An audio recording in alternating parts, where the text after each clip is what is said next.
जंगल में बहुत तेज बारिश हो रही थी और तेज बारिश होने के कारण चंपा के घर के छत का एक कोना पानी से टपकने लगता है।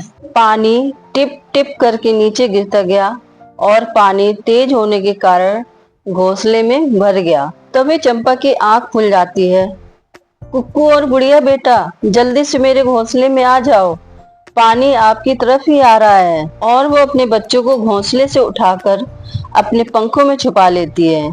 हे भगवान, मैं कहाँ जाऊं? इतनी तेज बारिश और फिर ऊपर से रात का समय है, बच्चे भी नींद में हैं। पानी तो रुकने का नाम ही नहीं ले रहा था और पानी भरता ही जा रहा था। वो बाल्टी से भरकर पानी बाहर फेंकती है, लेकिन पानी कम होने का नाम ही नहीं ले रहा था। कुक्कू और गुड़िया बेटा, जल्दी से उठ जाओ, हमें बाहर जाना ही होगा। मम्मा, मुझे तो बहुत डर लग रहा है। ऐसी तेज बारिश और ऊपर से गरजते बादल मेरे तो कान के पर्दे ही फाड़ देंगे। मम्मा है ना आपके साथ? और चंपा जैसे ही दोनों बच्चों को लेकर बाहर जाती है, तभी पीछे से वो घोंसला धड़ाम से नीचे गिर जाता है। हे भगवान, आपका बहुत बहुत धन्यवाद कि आपने मुझे बचा लिया, वरना हम सब मर जाते। कालू जी, ये नीचे क्या गिरा है? मुझे तो लगता है जैसे कोई भारी चीज नीचे गिरी हो। गौरी, मेरे पास समय नहीं है, वैसे भी इतनी तेज बारिश में तो मुझे बहुत डर लगता है। मैं तो नहीं जाऊंगा बाहर देखने। और इसी तरीके से कोई भी पक्षी बाहर निकल करके नहीं देखता। कुक्कू और गुड़िया बेटा, चलो हम कोई घना पेड़ ढूंढते हैं, आज की रात उसी घने पेड़ के नीचे गुजारेंगे। चंपा अपने दोनों बच्चों को लेकर पेड़ की तलाश में निकल जाती है। जाते जाते उसको एक बड़ा पेड़ दिखाई देता है। चंपा उस पेड़ की छाया में जाकर बैठ जाती है। कुक्कू और गुड़िया बेटा, यहाँ बारिश का पानी कम आ रहा है। मम्मा, मुझे बहुत ठंड लग रही है। हाँ मम्मा, मुझे भी बहुत ठंड लग रही है। कुक्कू बेटा, आपको तो खांसी और जुकाम होने लगा है। मैं ऐसे कैसे यहाँ रात गुजार सकती हूँ ऐसी ठंड में? मेरे बेटे को बुखार हो जाएगा। चंपा जैसे ही अपना पंख कुक्कू के माथे पर लगाती है, उसका पंख जल जाता है। ओह कुक्कू बेटा, आपको तो बहुत तेज बुखार है। चलो आज की रात हम किसी के घर गुजारेंगे। चंपा अपने बच्चों को लेकर मिट्ठू तोते के घर जाती है। तोते भैया, दरवाजा खोलो। मिट्ठू जी, बाहर जाकर देखिए, शायद किसी को मदद की जरूरत है। हरियाली, मैं देखता हूँ। मिट्ठू दरवाजा खोलता है। अरे चंपा बहन, आप आइए आइए। तोता भैया, मेरे साथ दो बच्चे भी हैं और मेरे बेटे को बुखार हो रहा है और मेरा घर टूट गया है। अरे मैं कहता था ना, अपना घर पक्का बनवा लो, मगर तुमने नहीं बनाया। तोते भैया, क्या आज की रात मैं आपके घर गुजार सकती हूँ? नहीं नहीं, मेरे घर बहुत छोटा है, इसमें जगह नहीं है। यह कहकर तोता घर का दरवाजा बंद कर देता है। चंपा उदास होकर कबूतर के घर जाती है। कबूतर भैया, मेरे घर की छत टूट गई है, क्या आज की रात मैं आपके घर गुजार लूं? अरे मेरे घर में तो बिल्कुल भी जगह नहीं है, लूसी की बहन और भांजे आए हुए हैं, तुम किसी और का घर देख लो। यह कहकर कबूतर भी दरवाजा बंद कर लेता है। चंपा बेबसी की हालत में कौवे के घर जाती है। कौवे भैया, मेरी मदद करो, अब ये आखिरी घर बचा है, इसके अलावा कोई घर नहीं बचा जिससे मैं मदद की गुहार लगा सकूं। अरे चंपा, तुम तो जानती ही हो, हम कौवे घर की सफाई नहीं करते। मेरा घर तो बहुत गंदा पड़ा है, तुम्हारे बच्चे मेरे घर में नहीं रह पाएंगे। कोई बात नहीं कौवे भैया, हम रह लेंगे, मेरे बच्चे को बुखार हो रहा है। कालू जी, इतनी देर क्यों लगा रहे हो? बाहर कौन आया है? तभी कौवे भी बाहर आ जाती है। छोटी चिड़िया, तुम्हें इस समय भी आराम नहीं है? क्या करूं, मजबूरी में आई हूँ। अरे किसी को सुख चैन से सोने दिया करो। गौरी बहन, मेरे घर की छत टूट गई है और हम तुम्हें अपने घर में रहने दें? ना ना, ये उम्मीद हमसे मत लगाना।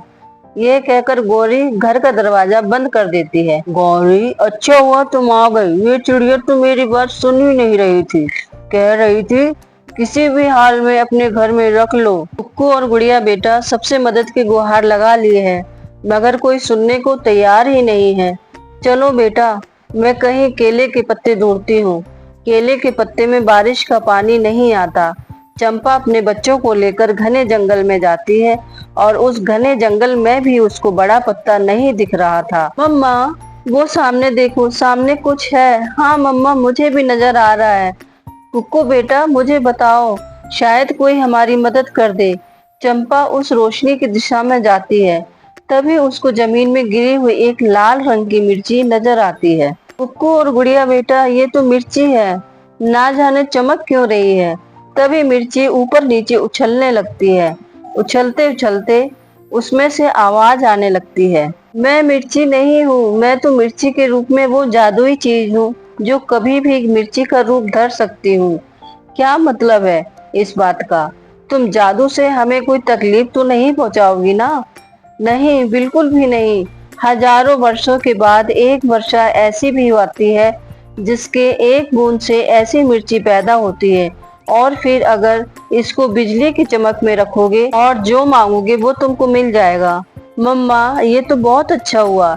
इसका मतलब अगर हम मिर्ची को तेज बारिश में चमकते हुए बिजली के नीचे रखेंगे और हम जो भी मांगेंगे वो हमें सब मिल जाएगा। कुक्कू और गुड़िया बेटे, ये सब तो किताबों में लिखी हुई और कहानियों में सुनाई जाती है, ये बातें कभी सच नहीं होती हैं। मैं जानती हूँ नन्ही चिड़िया, तुम्हें मुझ पर विश्वास नहीं। मैं चाहती हूँ आज रात तुम मुझे थोड़ा समय ही दे दो। तुम इतना बोल रही हो तो चलो मैं तुम्हें चेक करके देखती हूँ। चंपा वो मिर्ची उठाकर उस स्थान पर रख देती है जहाँ पर बारिश का पानी तेजी से बह रहा था। कुक्कू और गुड़िया, अपने दिल में एक ही इच्छा रखो, अच्छा और पक्का घर। दोनों ने एक ही इच्छा रखी, अच्छा और पक्का घर। तभी जोरों से बिजली चमकती है और वो मिर्ची तुरंत एक बड़े विशाल घर में बदल जाती है। अपना नया घर देखकर तीनों बहुत खुश होते हैं। मम्मा, जल्दी से घर के अंदर चलो, मेरी तबीयत और ज्यादा बिगड़ रही है। कुक्कू जैसे ही घर के अंदर जाने लगता है तभी एक सुंदर परी आ जाती है। कुक्कू, तुमने मम्मा के कहने पर अच्छा और पक्का घर तो मांग लिया, और अपने लिए बुखार और नजले की दवा क्यों नहीं मांगी? मैं तो ठीक हो जाऊंगा। ऐसी बारिश में मेरी माँ और मेरी बहन कहाँ जाएगी? परी, क्या आप मुझे दोबारा कुछ देने आई हो? हाँ, क्यों नहीं, जाओ, तुम्हारे घर में हर सुख सुविधाएं हैं, तुम सब खुश रहो उसमें। तभी चंपा अपने बच्चों को लेकर अंदर चली जाती है। घर के अंदर बहुत सुंदर और फलों की टोकरियां, तरह तरह के भोजन रखे हुए थे। बारिश बहुत तेज थी। तभी तोते का घर भी नीचे टपक जाता है, फिर कबूतर का घर और कालू का। सभी बेघर होकर एक दूसरे का मुंह ताक रहे थे। सबसे पहले चंपा का घर गिरा था। मैं तो कहता हूँ चंपा को ढूंढते हैं। चंपा जहाँ होगी वहीं हम भी रह लेंगे। हाँ हाँ, चलो, चंपा ने जरूर कोई सुरक्षित स्थान देख लिया होगा, हम सब वहीं चलते हैं। कालू जी, मैं किस मुंह से जाऊंगी?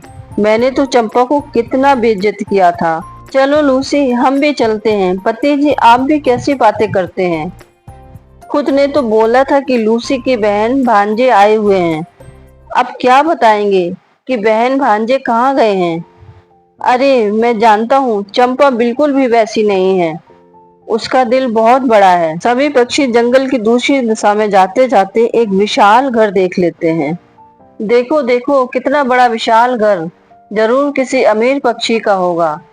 अब तो यही प्रार्थना करो कि वो अमीर पक्षी हमें अपने घर में जगह दे दे। और सभी घर का दरवाजा खटखटाते हैं। अमीर पक्षी जी, आज रात हमें अपने घर में जगह दे दो, हम बेबस पक्षी हैं।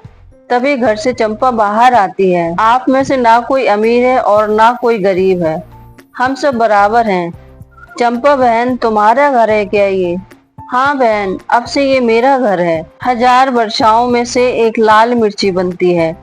चंपा ने उसको सारी बात बताती। चंपा बहन, हमें कब लाल मिर्ची मिलेगी? अब तो हजार वर्षाओं का इंतजार करना पड़ेगा। यह सुनकर सब लोग हंसने लगे और चंपा का मजाक उड़ाने लगे। लेकिन चंपा ने बोला कि आप लोगों को मेरी बातों पर यकीन नहीं हो रहा है। चलो कोई बात नहीं, आओ आओ, अंदर आओ। चंपा सबको अंदर ले जाती है और सभी को भरपेट भोजन करवाती है।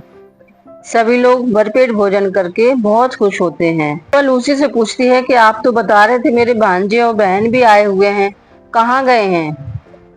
ये सुनकर के लूसी कहती है कि इतने तेज बारिश में वो अपने घर चले गए हैं। चंपा समझ जाते हैं कि लूसी झूठ बोल रही है, और चंपा बोलती है कि झूठ बोलना तो कोई दूसरे से सीखे। सभी पक्षी मिलकर के बहुत खुश होते हैं और रात भर हल्ला गुल्ला करते हैं। और खुशी खुशी सभी लोग मिलजुल करके रहने लगते हैं और सभी पक्षी चंपा का एहसान मानते हैं। इस कहानी से हमें ये शिक्षा मिलती है कि जब भी किसी को मदद की जरूरत हो तो हमें मदद जरूर करनी चाहिए। आपको कहानी कैसी लगी कमेंट करके जरूर बताइएगा और कहानी अच्छी लगी है